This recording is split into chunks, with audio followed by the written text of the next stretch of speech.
அன்பான வணக்கம். நம்ம இன்னைக்கு தொழில் வீடியோவில் என்ன பார்க்க போறோம்னு கேட்டிங்கன்னா, பிரியாணி மசாலா செய்முறை தான் பார்க்க போகிறோம். இதை செஞ்சு நம்ம எப்படி விற்பனை பண்ணுறது, எந்த அளவு எல்லாமே நம்ம தொழில் முறையில் எல்லா அளவுகளையும் எந்தெந்த அளவுகளில் போடணும், எப்படி நம்ம ப்ரிப்பேர் பண்ணணும், எப்படி நீங்கள் பேக்கிங் பண்ணணும், எந்த அளவில் நீங்கள் விலை நிர்ணயம் பண்ணலாங்கிற வரைக்கும் நம்ம பார்க்க போகிறோம். வாங்க வீடியோக்குள்ள போகலாம்.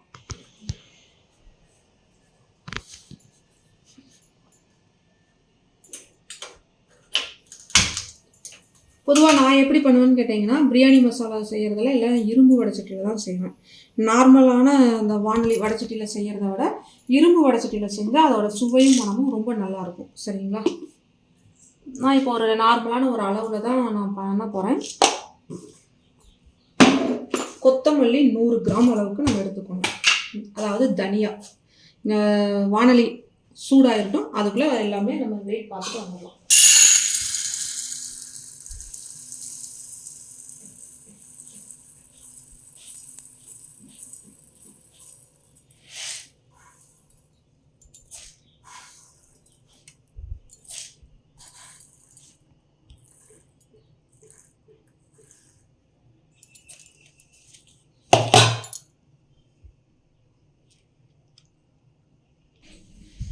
தனியா போட்டு வறுத்தரணுங்க. நல்ல ஒரு வாசனை வர வரைக்கும் வறுத்து எடுத்துக்கணும். எல்லாமே பொருட்கள் அனைத்துமே தனித்தனியாக தான் வறுக்கணுங்க, ஒன்றா வறுக்கக்கூடாது.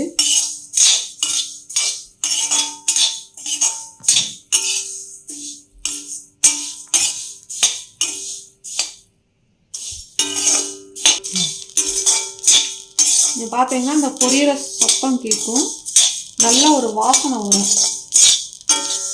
நல்ல வாசனை, ஒரு அப்படியே ஒரு மனம் நல்லா இருக்கும். அந்த வாசனை வந்ததுக்கப்புறம் எடுத்து மாற்றிடணும். ரொம்ப மிதமான சூட்டில் வறுக்கணுங்க.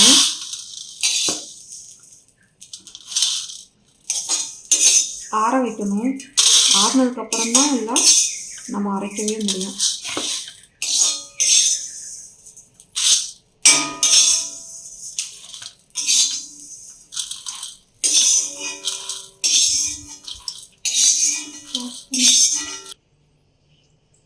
அடுத்தது பார்த்தீங்கன்னா குறுமிளகு 25 கிராம்.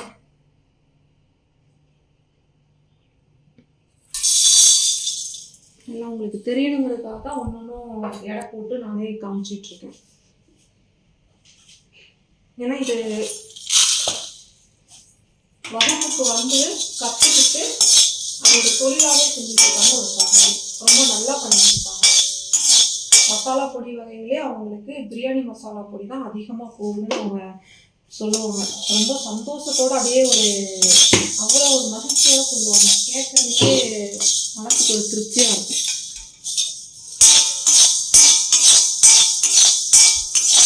மசாலா பொடி வகைகளை பொறுத்த வரைக்கும் நீங்கள் இரும்பு வடைச்சட்டியில் வறுக்கணும், ரொம்ப நல்லாயிருக்கும். எண்ணெய் அதுன்னு எதுவும் போடாமல் எல்லாமே அப்படியே ட்ரையாக தான் நீங்கள் வறுக்கிற மாதிரி வரும். சரிங்களா? மிளகும் வரைக்கும் ஒரு வாசனை வரும். வாசனையை வச்சு தான் நீங்கள் புக் பண்ணணும். முடிஞ்ச வரைக்கும் பார்த்தீங்கன்னா தீயை ரொம்ப வேகமாக வைக்காதீங்க, மிதமான தீயில வச்சு நீங்கள் வறுத்து எடுத்துக்கணும். இந்த மிளகுக்கு மட்டும் இன்னும் ஒரு இது இருக்குது. என்னன்னு கேட்டிங்கன்னா, நீங்கள் மிளகு, ஜீரகம், சோம்பு, இந்த மல்லி, இந்த மாதிரி இதுகள்லாம் நம்ம வறுத்து எடுக்கிறதுக்கு முன்னாடி, இது வெயில் காலம் பார்த்தீங்களா, அந்த வெயிலை நீங்கள் நல்லா காய வச்சுட்டு எடுத்து வறுத்தீங்கன்னா இன்னும் அந்த மனம், சுவை ரொம்ப நல்லாயிருக்கும். இப்போ எனக்கு கொஞ்சம் நேரம் இல்லை, மற்ற வேலைகள் பழுவாக இருக்கிறதுனால தொழில் பயிற்சி வீடியோ போடணும். ஒரு சகோதரி கேட்டிருந்தாங்க, எனக்கு பிரியாணி மசாலா பொடி செஞ்சு காமிங்க சிஸ்டர் அப்படின்ட்டு. அதனால தான் சரி இன்னைக்கு போட்டுருவோம் அப்படிங்கிறதுக்காக இன்னைக்கு எடுத்துருங்க. அடுத்தது பார்த்தீங்கன்னா ஜீரகம், அதுவும் 25 கிராம். ஜீரகமும் நல்ல மணமாக வாசனை வர அளவுக்கு வறுத்துடணும்.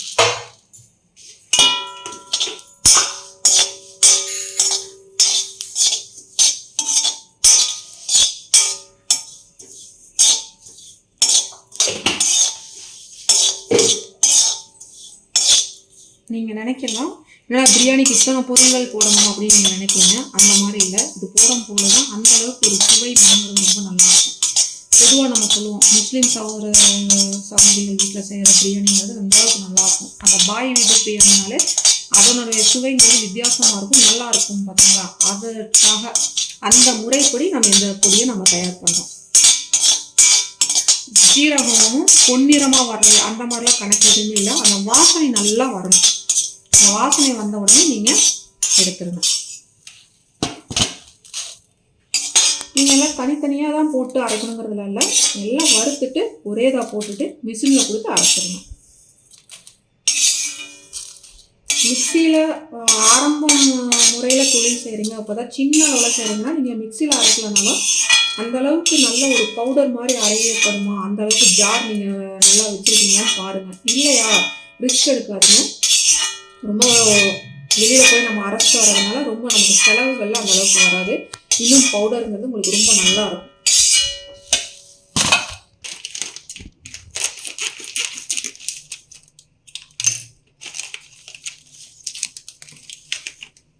அடுத்தது சோம்பு, அது 25 கிராம். இதில் எந்த பொருளும் நம்ம கருக விட்டுறக்கூடாதுங்க. நல்லா வாசனை வர்ற அளவுக்கு தான் வறுக்கணும். கருக விட்டுறக்கூடாது, ரொம்ப கவனமாக இருக்கணும்.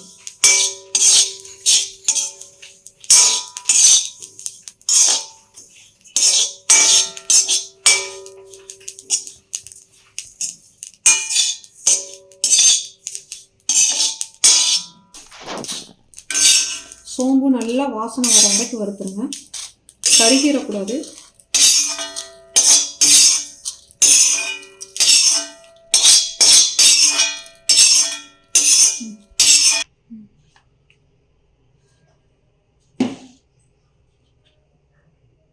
அடுத்ததாக பார்த்தீங்கன்னா ரோஸ் இதழ், பன்னீர் ரோஜா இதழ் வாங்கிக்கோங்க, 25 கிராம்.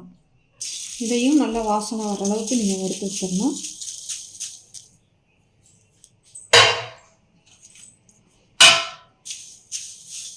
நம்ம பன்னீர் ரோஜா போட்டுட்டு நம்ம பிரியாணிக்காக செய்யும் பொழுது பார்த்திங்கன்னா அந்த பிரியாணி சாப்பிட்றையில் அந்த ஒரு மனம் பார்த்திங்கன்னா அந்தளவுக்கு இருக்கும், ரொம்ப நல்லாயிருக்கும். இப்போ இந்த முறையில் நீங்கள் பிரியாணி பவுடர் செஞ்சு தொழிலாக கொண்டு வரையில் நம்மகிட்ட தொடர்ந்து வாங்கணும்னு நினைப்பாங்க.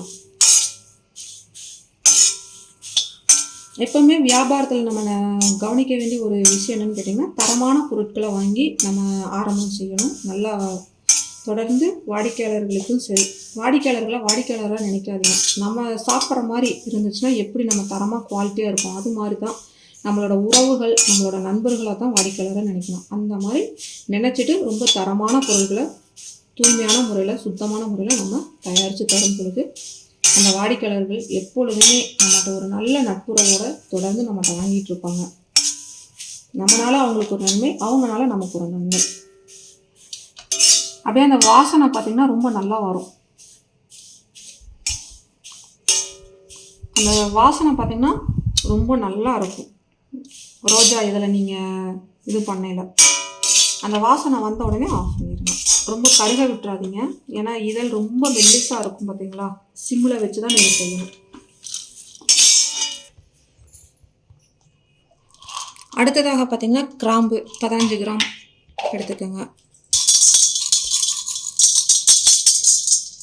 நல்லா வாசனை வர அளவுக்கு வறுத்துருங்க.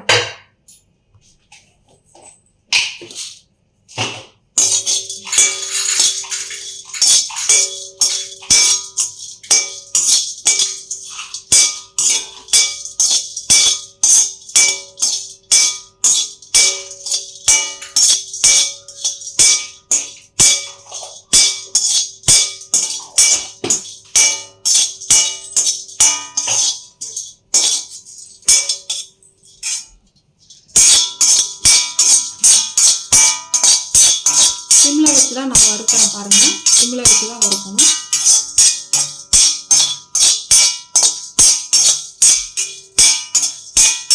நல்லா கிராம்புல நல்லா அந்த மனம் நல்லா வாசனை வரும். அடுத்தது பார்த்தீங்கன்னா ஏலக்காய் 25 கிராம், ஏலக்காய் 15 கிராம்.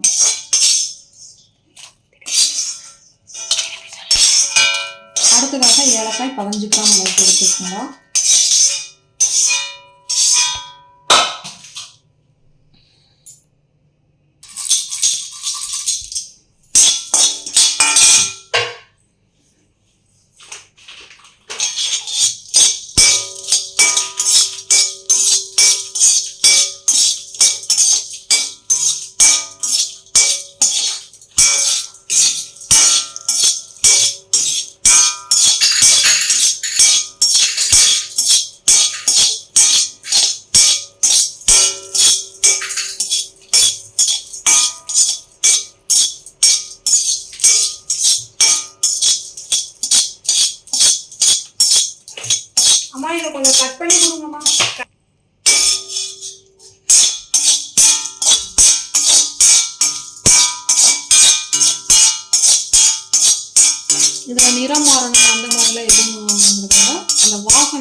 அந்த ஏலக்காயோட மனம் ரொம்ப நல்லா இருக்கும்.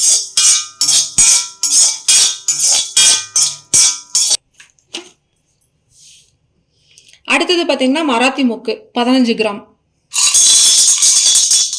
நல்ல வாசனை வருது.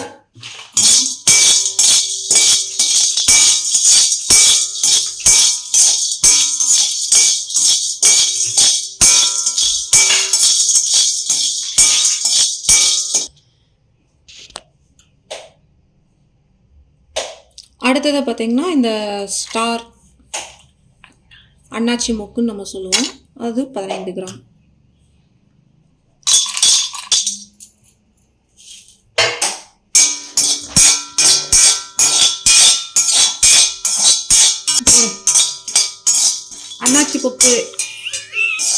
அன்னாச்சி மொக்குக்கு பார்த்தீங்கன்னா நல்லா வாசனை வர வரைக்கும் வறுத்தாச்சு.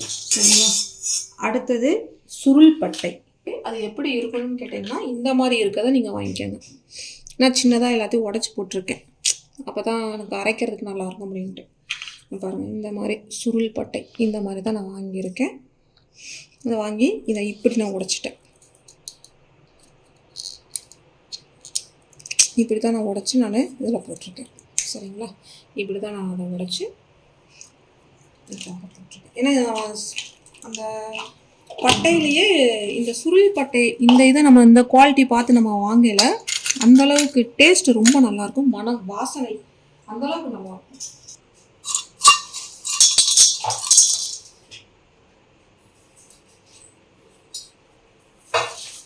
இது நல்லா வாசனை வர வரைக்கும் நம்ம வறுக்கணும். அடுத்ததாக பார்த்தீங்கன்னா கடல் பாசி 10 கிராம் அளவுக்கு நீங்கள் போட்டிங்கன்னா போதும்.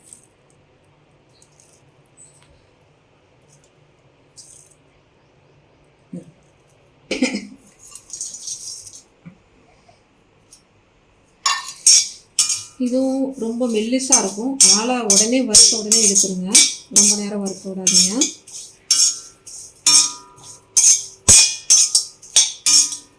இதனால் உங்களுக்கு கிடைச்சது அப்படின்னா பெரிய ஏலக்காய் அப்படின்ட்டு நாட்டு மருந்து கடையில், பெரிய பெரிய மளிகை கடைகள்லாம் கிடைக்கும், டிபார்ட்மெண்டல் ஸ்டோர்லேயும் கிடைக்கும். அது ஒரு 10 கிராம் அளவுக்கு சேர்த்துக்கிட்டிங்கன்னா இன்னும் நல்லாயிருக்கும். இன்றைக்கி நாங்கள் பெரிய ஏலக்காங்கிறத நான் சேர்த்துல. சரிங்களா? ஏன்னா ஒரு சகோதரி ரொம்ப இதாக கேட்டாங்கிறதுக்காக அவசரமாக இன்றைக்கே எடுத்து செஞ்சிடலாங்கிறதுக்காக இருக்கிறதுனால எனக்கு போய் வாங்கிறதுக்கு நேரம் இல்லை.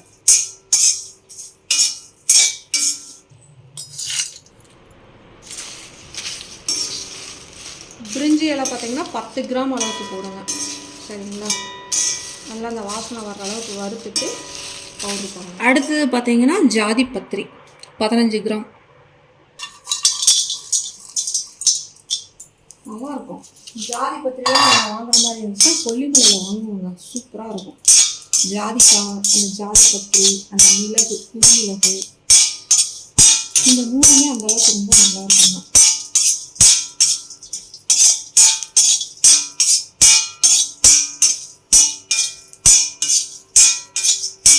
வாசனை நல்லா இருக்குல்ல?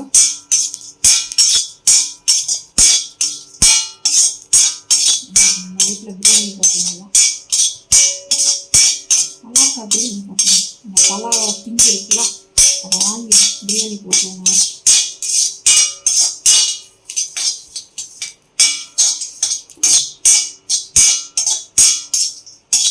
நல்லா வாசனை வரும், அந்த ஒரு மலரோட வாசனை அப்படியே உங்களுக்கு வரும்.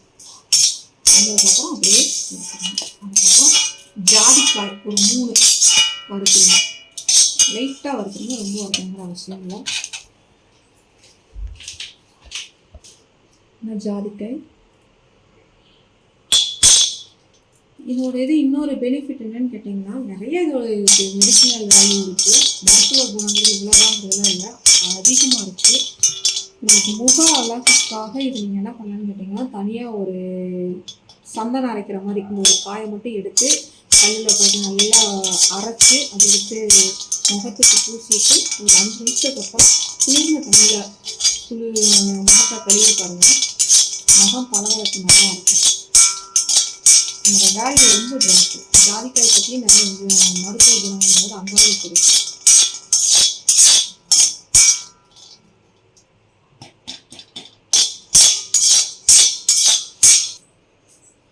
எல்லாமே நம்ம வறுத்துட்டோங்க. எல்லாம் ஒரு அகலமான பாத்திரத்தில் போட்டுட்டோம். நல்லா அந்த சூடெல்லாம் ஆறுற வரைக்கும் நம்ம வெயிட் பண்ணணும். கொஞ்சம் சூடாக இருக்குங்க, நல்லா ஆறட்டும்.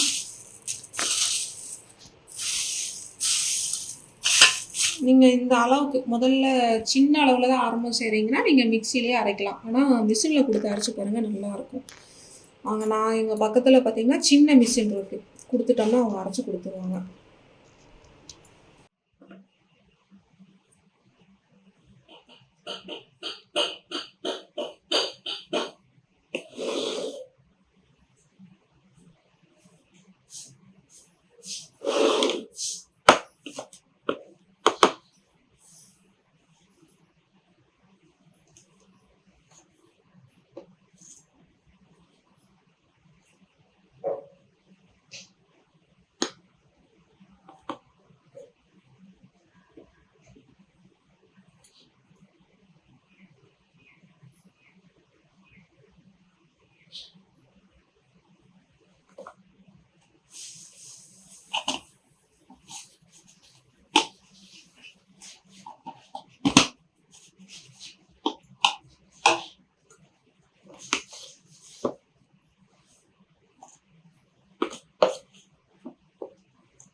இப்போ பார்த்தீங்கன்னா நான் 50 கிராம் இல்லை பாக்ஸில் போட்டிருக்கேன்.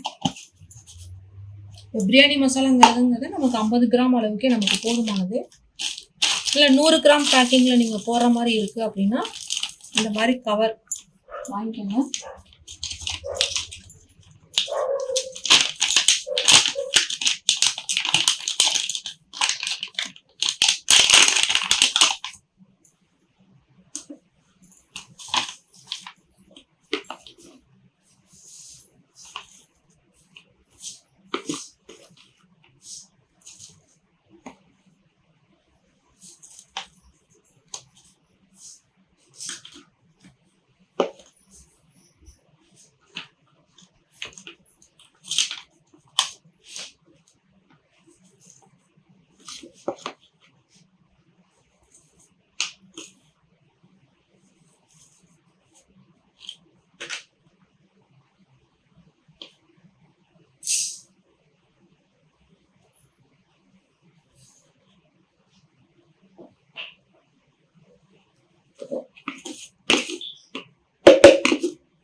இந்த மாதிரி கவர்லேயும் கூட போட்டுக்கலாம், நீங்கள் இந்த மாதிரி பாக்ஸ்லேயும் போட்டுக்கலாம்.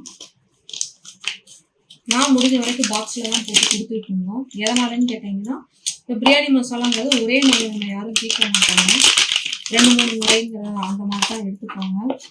இப்போ பாக்ஸில் இருந்துச்சுன்னா கொஞ்சம் அவங்களுக்கு யூஸ் பண்ணுறதுக்கு நல்லா இருக்குங்கிற அந்த இதுக்காக இது பண்ணுவேன். இப்போ நான் சொன்ன அளவுகள் எல்லாம் அரைச்சிட்டு வரையில உங்களுக்கு பார்த்தீங்கன்னா எனக்கு மொத்தம் 320 கிராம் இருந்துச்சு.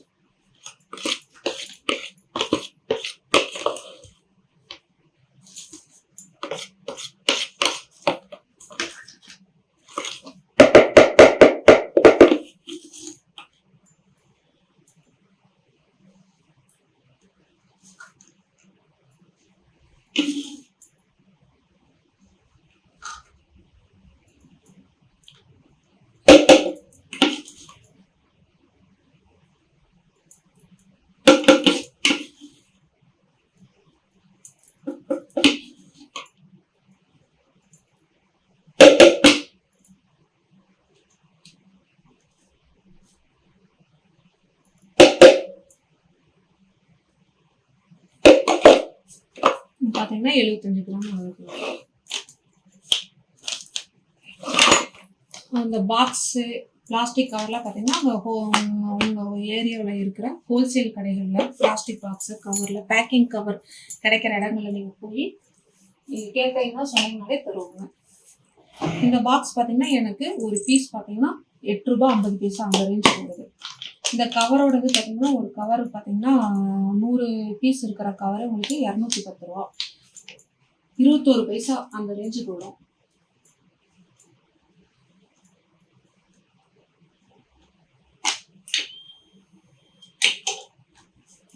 பேக் பண்ணிடுங்க.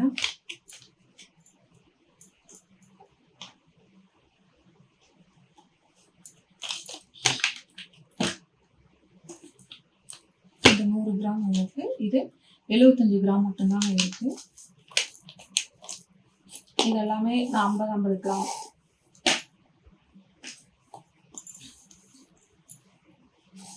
இதில் பார்த்தீங்கன்னா நான் மொத்தம் இதோட எல்லா செலவும் பார்த்தீங்கன்னா 280 ரூபா அரவை கூலியோட சேர்த்து எல்லா இதுவும்.